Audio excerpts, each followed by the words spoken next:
एक गरीब ब्राह्मण की कहानी।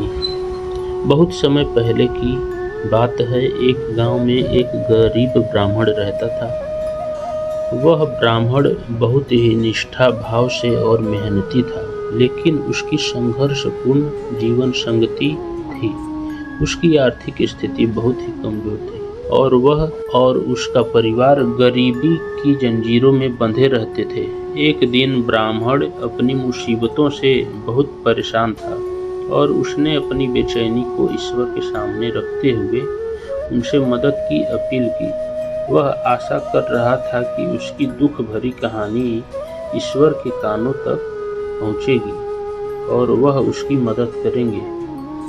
फिर क्या हुआ? एक दिन वह रात को सोते समय ईश्वर का सपना देखता है और सपने में उसे ऐसा आभास होता है कि ईश्वर उसको उसके गांव में एक पेड़ के बारे में बताए, जादुई पेड़ के बारे में। ईश्वर उसे ये बताए कि उसके गांव में एक जादुई पेड़ है और वह उसकी खोज करे। वह उस पेड़ से जो मांगेगा उसे मिलेगा। और ब्राह्मण ने श्रद्धा और भक्ति के साथ वह गांव के पास एक जादुई पेड़ की खोज करने निकला।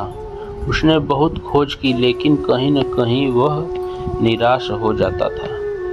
उसकी खोज में एक समय वह जंगल के एक छोटे से निर्जन जगह पर पहुंचा, जहां उसने अचानक एक विशाल वृक्ष देखा।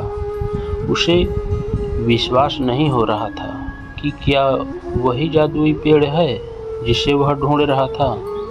ब्राह्मण ने देखा कि पेड़ के पास एक गहरी खाई है, जिसमें विभिन्न रत्न और सोने चांदी हीरे जवाहरात संपत्ति भरी हुई है। वह खुशी और आश्चर्य से भरा हुआ था और मानो उसे अपनी सारी समस्याओं का समाधान मिल गया हो। उसने पेड़ के पास जाकर आवाज लगाई, हे पेड़, कृपया मेरी मदद करो। मेरे सभी संघर्षों का समाधान कर दो और मुझे संपत्ति प्रदान करो। जैसे ही ब्राह्मण ने ये कहा, पेड़ से एक गंभीर आवाज आई, हे ब्राह्मण, तुमने अच्छा कर्म किया है कि तुम मेरे पास आए हो। मैं तुम्हारी सहायता करने के लिए तैयार हूँ, लेकिन मेरी एक शर्त है। तुम्हें इस रत्नों और संपत्ति को इस्तेमाल करके दूसरों की सेवा करनी होगी। जब तक तुम दूसरों की मदद करते रहोगे, ये संपत्ति तुम्हारे पास रहेगी, लेकिन यदि तुम उसे अपने लाभ के लिए और गलत इस्तेमाल करोगे तो ये संपत्ति तुम्हारे पास से चली जाएगी। ब्राह्मण ने अच्छा मान्य करते हुए पेड़ की शर्त स्वीकार कर ली। अगले ही दिन से वह अपनी गांव के लोगों की मदद करने लगा। वह अपनी ज्ञानवर्धक विद्या का उपयोग करके लोगों की समस्याओं का समाधान करता और दूसरों की सेवा करता। उसकी मेहनत और ईमानदारी से लोग उसका सम्मान करने लगे और धीरे धीरे उसकी आर्थिक स्थिति मजबूत होने लगी। ब्राह्मण ने पेड़ से बार बार धन्यवाद किया और उसे बताया कि उसकी मदद से उसकी जिंदगी में कैसे बदलाव आया है। पेड़ ने उसे सलाह दी, ब्राह्मण, ये धन और संपत्ति सिर्फ तुम्हारी मेहनत और सेवा का परिणाम है। जब तुम दूसरों के लिए काम करते हो तो ईश्वर भी तुम्हारी मदद करते हैं। इसलिए सदैव ईश्वर की सेवा में अपना जीवन बिताओ और दूसरों की मदद करते रहो। ब्राह्मण ने पेड़ के उपदेश को मन में स्थान दिया और वह आगे भी अपनी सेवा करता रहा।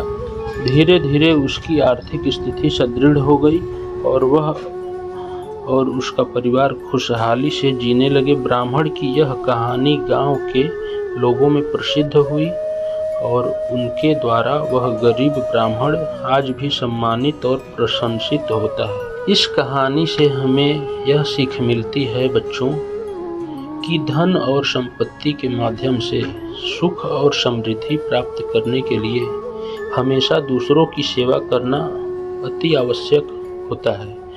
जब हम दूसरों की मदद करते हैं तो हम कहीं न कहीं खुद की भी मदद करते हैं, आत्मसंतुष्टि प्राप्त करते हैं और ईश्वर की कृपा हमारे साथ बनी रहती है। ऐसे ही कहानी और मज़ेदार वीडियो देखने के लिए हमारे चैनल को सब्सक्राइब करिए। मुझे पता है आप लोग वीडियो देख लेते हो लेकिन सब्सक्राइब नहीं करते हो, ऐसा क्यों? दोस्तों, हमारे भी चैनल को सब्सक्राइब करिए, लाइक करिए और कमेंट करके बताइए कि आपको किस तरह की कहानी पसंद है। हम उस तरह की कहानी बनाएंगे और आपके सामने दिखाएंगे। धन्यवाद।